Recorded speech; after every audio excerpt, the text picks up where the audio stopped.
என்னுடைய ப்ராஜெக்ட் பார்த்திங்கன்னா நெருப்பிலிருந்து மின்சாரம். இந்த ஐடியா வந்து எனக்கு எப்படி கிடச்சிச்சின்னா, ஒரு இடத்துல வந்து எந்த ஒரு பொருளுமே இல்ல. அந்த இடத்துல வந்து நெருப்பு தான் இருக்கு. ஆனா நமக்கு கரண்ட்டு தேவைப்படுது அந்த இடத்துல அப்படின்றபோது, நம்ம நெருப்புலேருந்து எப்படி மின்சாரம் தயாரிக்கலாம் அப்படின்ற ஒரு யோசனை அப்போ தான் உருவாச்சு.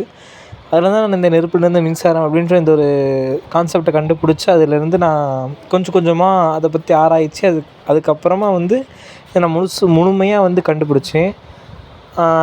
இதை கண்டுபிடிக்கிறதுக்கு எனக்கு ஒரு சில டீச்சர்ஸ்லாம் உதவுனாங்க. அவங்களுக்கு எல்லாத்துக்கும் ரொம்ப நன்றி. இந்த நெருப்புலேருந்து மின்சாரம் மூலமாக மக்களுக்கு நிறைய உதவி கிடைக்குன்றது என்னுடைய நம்பிக்கை. கண்டிப்பாக கிடைக்கணும். அதே மாதிரி இதை பற்றின விஷயம் வந்து எல்லாத்துக்கும் போய் சேரணும் அப்படின்றது என்னுடைய ஒரு கருத்தாகவும் இருக்குது. இதை நான் ஃபஸ்ட்டு எப்படி வந்து தயாரித்தேன் அப்படின்னு சொன்னால், ஃபஸ்ட்டு நெருப்பாற்றலேருந்து வேற ஒரு ஆற்றலா மாற்றி, அதுக்கப்புறம் வந்து அது மின்னாற்றலா மாத்துறதுக்கு ட்ரை பண்ணுறேன். அது வந்து சக்ஸஸ் ஆகிற நிலமையில இருக்குது. சக்ஸஸ் ஆயிருச்சு.